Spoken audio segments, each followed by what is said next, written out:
Murid PAUD memang saya kira ini yang paling penting untuk kita sebenarnya sasaran yang paling kita sasar itu sebenarnya masyarakat terdekat dengan rumah kita. Itu justru itu yang harus kita sasar. Jadi jangan sampai kita mendirikan lembaga pendidikan apapun itu tapi lingkungan terdekat dari rumah kita tidak bisa menikmati. Ini masalah yang harus dipikirkan oleh semua orang yang terlibat di dunia pendidikan. Jadi kalau mau Assalamualaikum warahmatullahi wabarakatuh. Waalaikumsalam warahmatullahi wabarakatuh. Alhamdulillah kita ketemu lagi di sesi kali ini bersama Kang Koji. Nah, kalau sebelumnya kita ngobrol sama Kang Koji tentang literasi digital, yang dimana beliau ini kan di rumah juga ada aktivitas pemberdayaan masyarakat dalam bentuk pendidikan anak usia dini dan pengajian anak-anak. Kita hari ini kita ngobrolin itu seperti apa sih aktivitas beliau di tengah masyarakat. Kang, ya.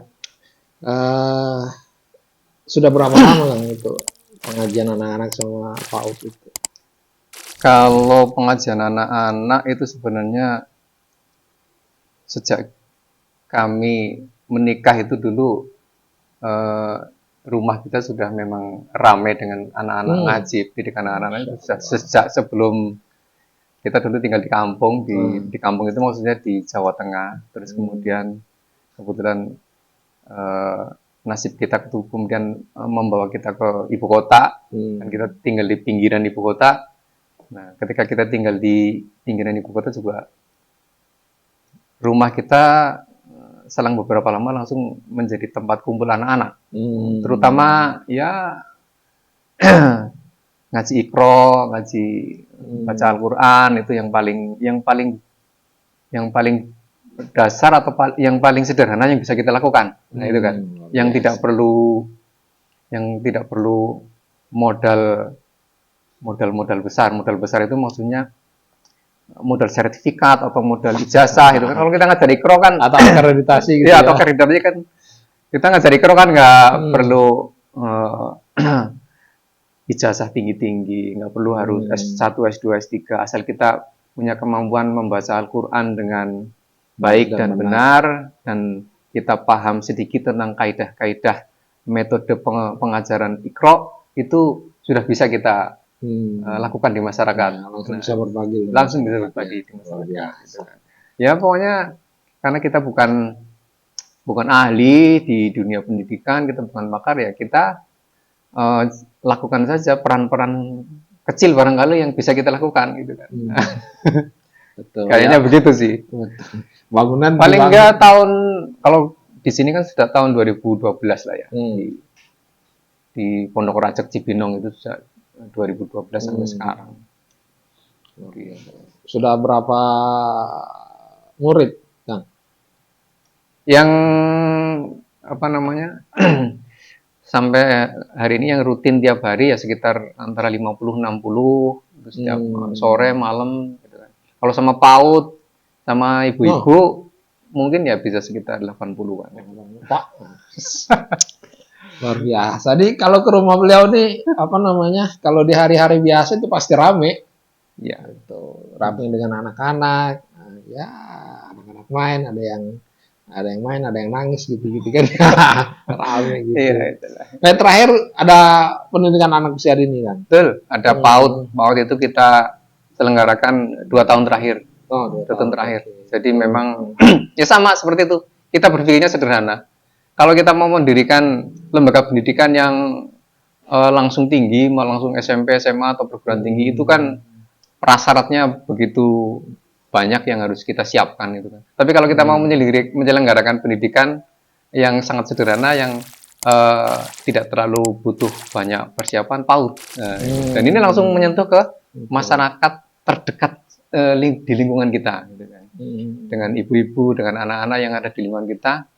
Kapan kita bisa menyiapkan 4-5 orang untuk bisa mengajar, kita selenggarakan pendidikan PAUD. Gitu kan. Itu sudah bisa, gitu kan. Kalau mau menyelenggarakan pendidikan formal yang lain, SD, SMP, SMA, beda persiapannya. Tapi PAUD sangat sederhana dan masyarakat sangat bisa untuk melakukannya. Betul. Tapi ke depan mungkin bisa naik ke Oh SD, tentu, SMP. tentu. Makanya step demi stepnya pasti akan kita tingkatkan terus gitu kan. Dan PAUD ini tentu menjadi titik awal kita bergerak. Itu karena untuk bisa maju ke tingkat yang lebih tinggi kita harus mengelola level yang paling sederhana dulu. Betul. Sukses di situ tingkatkan. Tapi ada sebuah penelitian menarik yang tentang PAUD ini. Karena investasi pendidikan paling cepat balik modalnya kira-kira gitu. Itu pendidikan anak usia dini yang paling strategis. Itu karena juga kan di usia anak usia dini itu kan usia kalau pepatah bilang mau mengukir ilmu itu ya di anak-anak usia dini. Karena pada saat mengukir pada usia itu seperti mengukir di atas batu gitu. Nah, betul. Ya. Nah, beda kalau kita udah jenjang SMP, SMA gitu, atau apalagi kuliah gitu kan, itu kan apalagi kayak kita gitu kan, umur-umur ini ya, seperti melukis di atas air kan ya. gitu. Makanya kalau untuk mengajar PAUD itu sebenarnya modalnya sederhana tapi sangat fundamental, yaitu karakter baik dari si pendidik sama penguasaan metodologi mengajar yang memadai lah itu.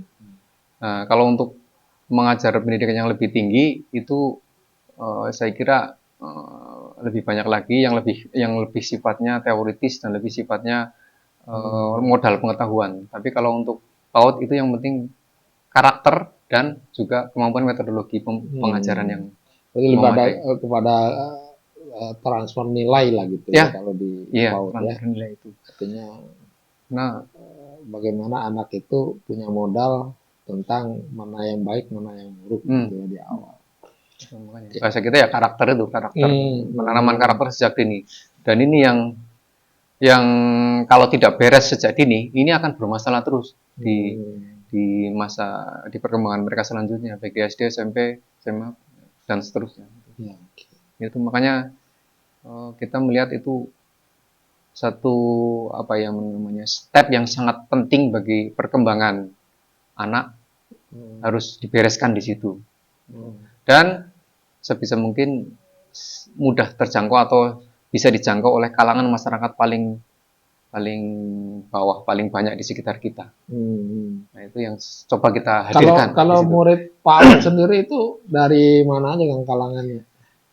Murid PAUD memang saya kira ini yang paling penting untuk kita sebenarnya sasaran yang paling kita sasar itu sebenarnya masyarakat terdekat dengan rumah kita. Itu justru itu yang harus kita sasar. Jadi jangan sampai kita mendirikan lembaga pendidikan apapun itu tapi lingkungan terdekat dari rumah kita tidak bisa menikmati. Ini masalah yang harus dipikirkan oleh semua orang yang terlibat di dunia pendidikan. Jadi kalau mau mendirikan lembaga pendidikan apapun, poinnya itu kalau menurut saya. Karena kita mendirikan tidak antisosial gitu ya. Tidak antisosial, justru itu. Betul. Kita mau mendirikan SD, SMP, SMA, perguruan tinggi, maka sesungguhnya orang terdekat dari lingkungan kita itu menjadi prioritas. Betul. Yang harus mendapatkan manfaat lebih besar ya. Nah, mereka yang paling berhak mendapatkan manfaat. Karena mereka kalau misalnya banyak murid dari luar, mereka yang paling terganggu. Nah, makanya pasti. Iya, makanya kita mendirikan PAUD, sasaran utamanya masyarakat terdekat di lingkungan sekitar kita. Maaf, kalau masyarakat sekitar itu tingkat ekonomi atau tingkat pendidikannya seperti apa kan? Di sekitar. Tingkat pendidikan ini bahasa saya itu gimana ya? Sebagai orang yang saya mengalami masa kecil yang pendidikannya itu, maksudnya untuk bisa mendapatkan pendidikan itu kami orang tua kami itu bekerja keras luar biasa, sehingga kita bisa lulus SMA dan alhamdulillah bisa kuliah dan seterusnya. Dan ketika kita melihat realitas sekarang di sekitar kami itu justru ternyata kondisi mereka lebih memprihatinkan daripada kondisi orang tua saya dulu waktu itu.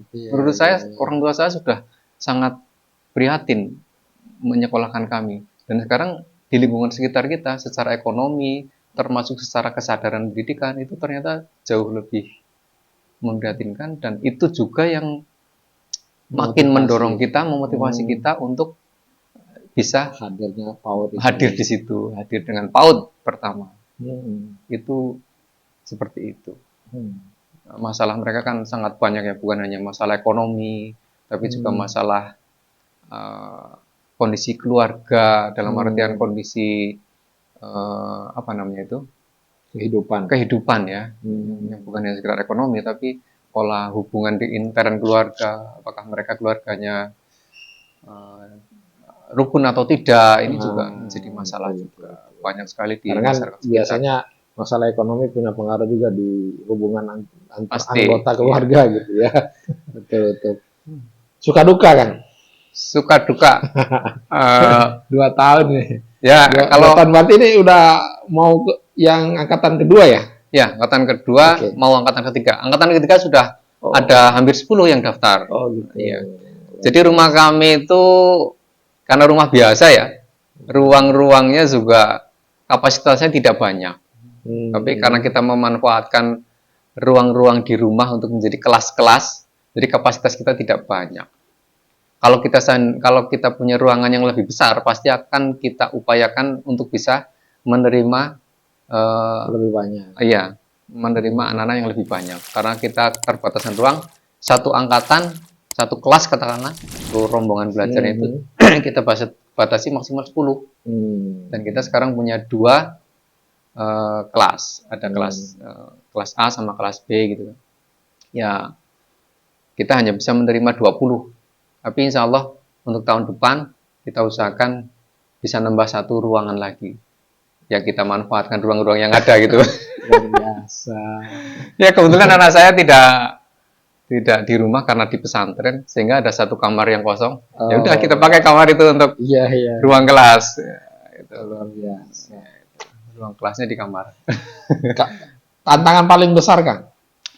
Tantangan paling besarnya kalau PAUD ini barangkali ini. Nah ini yang saya juga salah satu keprihatinan kita ya. Masih besar sekali harapan orang tua menyekolahkan anaknya di PAUD itu untuk bisa baca tulis di tingkat PAUD, di tingkat TK. Karena ada tuntutan dari masuk SD. Ini sudah baca. Iya, ini sudah apa namanya? Satu kondisi yang sebenarnya tidak baik, tapi sudah menjadi apa namanya itu? Dianggap kebutuhan itu kan. Padahal kalau kita baca undang-undang tentang pendidikan dasar itu sebenarnya PAUD TK itu sebisa mungkin itu memang media bermain anak-anak, bermain yang terstruktur. Mereka bermain di PAUD terstruktur gitu kan. Terstruktur itu untuk menumbuhkan karakter-karakter. Itu intinya itu. Jadi masalah calistung ini sebenarnya tidak boleh ditargetkan di PAUD atau hanya pengenalan dasar atau memunculkan apa namanya itu yang kenal dengan huruf bisa paling sebatas itu. Sekarang kan orang tua masih banyak yang menargetkan lulus PAUD, lulus TK sudah bisa baca tulis. Ini satu pemahaman yang keliru. Nah, tantangannya itu ya. Tantangannya itu. Pemahaman masyarakat terhadap pendidikan anak usia dini. Itu. Dan ini mungkin karena dari SD sekitar itu rata-rata mereka menginginkan anak-anak SD yang masuk ke sana itu sudah bisa baca tulis. Akhirnya ketika mereka menyekolahkan di PAUD, targetnya sudah bisa baca tulis. Ya, memang luar biasa di PAUD ini, tuntutannya besar karena memang persoalan pemahaman masyarakat tentang pendidikan itu tidak utuh lah, berarti gitu. Karena menganggapnya cuma kebutuhan di sekolah, tetapi tidak paham bahwasannya itu pendidikan itu sebenarnya seperti apa. Baik, terima kasih Kang. Siap, obrolannya luar biasa. Ya, obrolan Mudahan obrolan kepautan. nah, Kecil. bisa memberikan inspirasi. Sahabat Bincang Asa, apapun bisa kita lakukan dengan hal-hal yang kecil untuk memberikan dampak positif di tengah masyarakat. Seperti yang Kang Koji lakukan, dari rumahnya bisa melibatkan masyarakat untuk menjadi tenaga pendidik di pendidikan anak usia dini sebagai satu bentuk partisipasi kita sebagai masyarakat yang sadar bahwasannya kita butuh menghadirkan masyarakat yang lebih baik ke depan. Baik, terima kasih Kang Koji dan Sama-sama.